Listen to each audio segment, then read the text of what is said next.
आज की वीडियो हम एमिशन स्पेक्ट्रम के सीरीज़ के बारे में बात करेंगे। तो जैसे हाइड्रोजन स्पेक्ट्रम में जब एक इलेक्ट्रॉन ट्रांजिशन करता है तो कुछ फोटॉन्स निकलते हैं अगर वो हायर स्टेट से लोअर स्टेट में आ रहा हो तो। फॉर एग्जांपल अगर कोई भी एनर्जी लेवल से अगर वो 1 पे आ रहा है तो उसमें कुछ सर्टेन टाइप ऑफ फोटॉन्स निकलते हैं जो कि हम लाइमन सीरीज़ में काउंट करते हैं। और जो लाइमन सीरीज़ होती है वो किसी भी इलेक्ट्रॉनिक ट्रांजिशन की मतलब किसी भी एनर्जी लेवल के ट्रांजिशन से अगर वो n=1 शेल में या फिर ग्राउंड स्टेट में आ रहा है तो फिर उसे हम लाइमन सीरीज़ का पार्ट मानते हैं। एंड देन एक और सीरीज़ होती है जिसे कहते हैं बाल्मर सीरीज़, जिसमें अगर कोई भी इलेक्ट्रॉनिक ट्रांजिशन किसी भी शेल से n=2 में आ रहा है तो बाल्मर सीरीज़ का पार्ट होगा और बाल्मर ट्रांजिशन होगा जिसमें उसकी कुछ फिक्स्ड एनर्जीज होंगी और वो पूरा एक रेंज में लाया कर रहा होगा जो कि इन अल्ट्रा वायलेट रीजन में लाया कर रहा होगा। बाल्मर जो रीजन है वो विजिबल रीजन में लाया कर रहा होगा।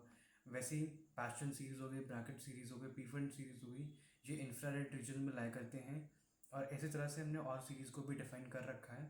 तो ये बेसिकली बताते हैं कि अगर कोई इलेक्ट्रॉन ट्रांजिशन कर रहा है किसी भी स्टेट से किसी भी किसी भी एक पर्टिकुलर स्टेट में तो अलग अलग सीरीज़ का नाम दिया है। अब हम एमिशन स्पेक्ट्रम के बारे में बात करने वाले हैं। स्पेक्ट्रम को समझने से पहले हमें स्पेक्ट्रा समझना पड़ेगा। स्पेक्ट्रा बेसिकली एक तरह का फोटोग्राफ या फिर इम्प्रेशन है फोटोग्राफिक प्लेट पे या स्पेक्ट्रोग्राफिक प्लेट पे जो कि मिलता है हमें।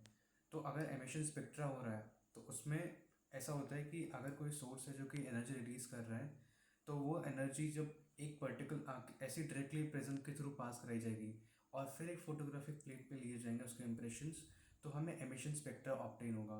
फॉर एग्जांपल अगर हमारे पास कोई गैस है जिसे हमने हीट किया तो उसमें क्या होगा कि और फिर उसमें से जब वो जो रेज हैं वो प्रिज्म के थ्रू पास करेंगी तो हमें एमिशन स्पेक्ट्रा मिलेगा। तो एक्चुअली होता ये है जब हम गैस को हीट करते हैं जो उसके इलेक्ट्रॉन्स होते हैं वो अपने लोअर एनर्जी लेवल से हायर एनर्जी लेवल में जाते हैं। एंड जब वो कूल डाउन होते हैं तो हायर लेवल एनर्जी लेवल से वो लोअर एनर्जी लेवल में आते हैं और एक फोटोन रिलीज होता है जब एक ट्रांजिशन होता है। ये फोटोन जब स्पेक्ट्रोग्राफिक प्लेट पे स्ट्राइक करता है तो हमें ब्राइट लाइंस अपीयर होती हैं ब्लैक बैकग्राउंड में। इसी तरह से हायर ट्रांजिशन से लोअर ट्रांजिशन होता है, एक फोटोन रिलीज हो रहा है। इसका ही ऑपोजिट होता है एब्जॉर्प्शन स्पेक्ट्रम, जिसमें एक जब हम लोग किसी भी लाइट को किसी ऐसे वेपर या फिर किसी लिक्विड के थ्रू पास कराते हैं तो जो स्पेक्ट्रम ऑब्टेन होता है वो हम कहते हैं एब्जॉर्प्शन स्पेक्ट्रम। इस केस में क्या होता है कि जो इलेक्ट्रॉन होता है वो अपने हायर एनर्जी स्टेट या कह लीजिए लोअर एनर्जी स्टेट में होता है और वो जब इलेक्ट्रॉन फोटोन जो उस पर स्ट्राइक करता है उसके थ्रू वो हायर एनर्जी स्टेट में जाता है तो उसने फोटोन एब्जॉर्ब किया है। उस केस में जो पूरा कंटिन्यूस स्पेक्ट्रम ऑब्टेन होना चाहिए था उसके बीच में डार्क लाइन्स अपीयर होना स्टार्ट कर जाती हैं। इसी को हम कहते हैं एब्जॉर्प्शन स्पेक्ट्रम।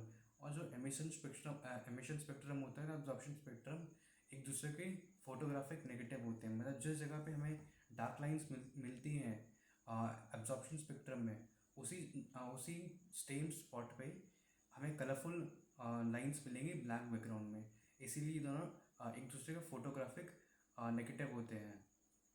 और जो स्पेक्ट्रम होते हैं किसी भी एक एटम को एक ही पे एक ही होंगे, मतलब जिसकी फिंगरप्रिंट की तरह होता है। जैसे कि हर एक इंडिविजुअल का एक अलग फिंगरप्रिंट होता है, वैसे ही किसी भी पर्टिकुलर एटम का एक अपना खुद का एमिशन या अपना स्पेक्ट्रम होगा जो कि किसी और एटम के साथ कोई शेयर नहीं कर रहा होगा। और इसीलिए इसी के थ्रू हम काफ़ी सारे एलिमेंट्स के बारे में जान पाते हैं।